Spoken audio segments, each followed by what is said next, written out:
जय माता की दोस्तों। कन्या पूजन कब करें, कैसे करें, एक चीज कन्याओं को जरूर दें। अगर कन्याएं नहीं मिलें तो क्या करें, व्रत का पारण किस प्रकार करें और क्या खाकर व्रत का पारण करें। फ्रेंड्स, नवरात्रों में कन्या पूजन का विशेष महत्व है। यदि आपके यहाँ अष्टमी को कन्या पूजन होती है या नवमी को, तो आप कन्या पूजन अवश्य ही करें। कन्या पूजन जिस दिन भी आप कर रहे हैं उस दिन आप सुबह जल्दी उठ जाइए, स्वच्छ वस्त्र पहने, नहा धोकर। हो सके तो इस दिन आप गुलाबी रंग के वस्त्र पहने। उसके बाद आप हलवा बनाएं, पूरी बनाएं और काले चने बनाएं। माता के प्रसाद में इन तीनों चीज़ों का विशेष महत्व है। हलवा आप देसी घी में बनाएं, काले चने बनाएं और पूरियां बनाएं। उसके बाद फ्रेंड्स, कन्याओं को अपने घर आने का निमंत्रण दे। आपने चौकी लगाई हुई है तो वहाँ पर छोटा सा हवन भी इस दिन अवश्य ही करें।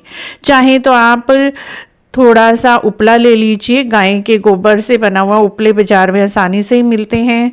उसके अंदर लौंग का जोड़ा, 2 कपूर, पताशे, इस तरह से हवन करें और घी की 5 आहुतियाँ दें। माता के किसी भी नाम का आप 5 बार नाम लेकर देसी घी की 5 आहुतियाँ दें।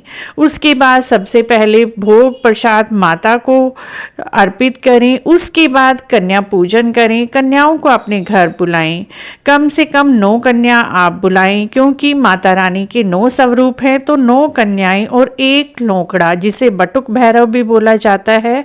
इस तरह से इन बच्चों को बुलाकर कन्याओं का ध्यान रखें। 9 वर्ष से छोटी ही कन्या को आपको बुलाना है।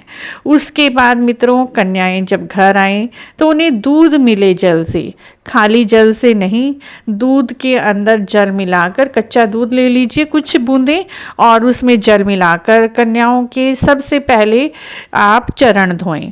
उसके बाद कन्याओं को शुद्ध सात्विक आसन पर बिठाएं। आसन आपका धुला हुआ कोई भी बेडशीट या चादर, जो भी आपने बिछाया हुआ है आसन, वो आपका धुला हुआ होना चाहिए। यूज़ किया हुआ चादर आपको कन्याओं के नीचे नहीं बिछाना है। उसके बाद कन्याओं को आप रोली से तिलक करें, अक्षत लगाएं, उन्हें मोली बांधें। यदि आपने कन्याओं के लिए चुन्नी लेकर आए हैं तो चुन्नी उन्हें उड़ाएं। उसके बाद कन्याओं को भोजन परोसें। भोजन में हलवा, चना और पूरी, और कन्याओं से आग्रह करें भोजन ग्रहण करने के लिए, क्योंकि ये 9 माताओं के स्वरूप हैं। जब कन्याएं भोजन ग्रहण कर लें तो जाने से पहले उन्हें 1 फल देना आप बिल्कुल भी ना भूलें। फल में आप केला दे सकते हैं, सेब दे सकते हैं, लेकिन फल आपको अवश्य ही देना है। उसके बाद दक्षिणा आप अवश्य ही दें। 10, जितने भी आप देना सकते हैं, 11, 21, 31 दक्षिणा देने के बाद उनके मनपसंद कोई ना कोई गिफ्ट आप कन्याओं के लिए अवश्य ही लेकर आएं। अपने सामर्थ्य शक्ति के अनुसार कन्याओं को गिफ्ट दें। और यदि हो सके तो कन्या पूजन में अपने बच्चों को भी अवश्य ही शामिल करें। बच्चों को भी इससे भी कन्या पूजन करवाएं। जब कन्या आपके घर से जाने लगे तो उनसे आशीर्वाद जरूर लें और जाते समय उनका चरण स्पर्श करें। और कन्याओं के घर से तुरंत जाते ही घर की सफाई, झाड़ू पोछा ना करें।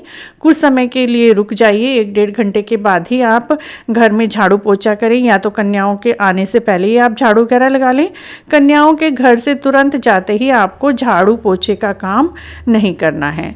उसके बाद जो आपने प्रसाद बनाया हुआ है मीठे में, सबसे पहले हलवे के प्रसाद से आप व्रत का पारण करें और हल्का फुल्का भोजन करने के बाद आप अपने रोज के काम कर सकते हैं। इस तरह से मित्रों, कन्या पूजन के बाद आपको मीठा खाकर ही व्रत का पारण करना है और इस विधि से कन्या पूजन करनी है। उसके बाद प्रश्न आता है, यदि आपको कन्याएं ना मिलें तो क्या करें।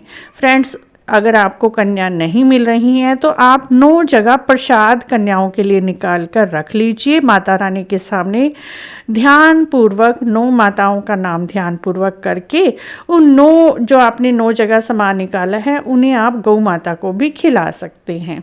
या फिर आप उन्हें सामान को निकाल कर रख दीजिए।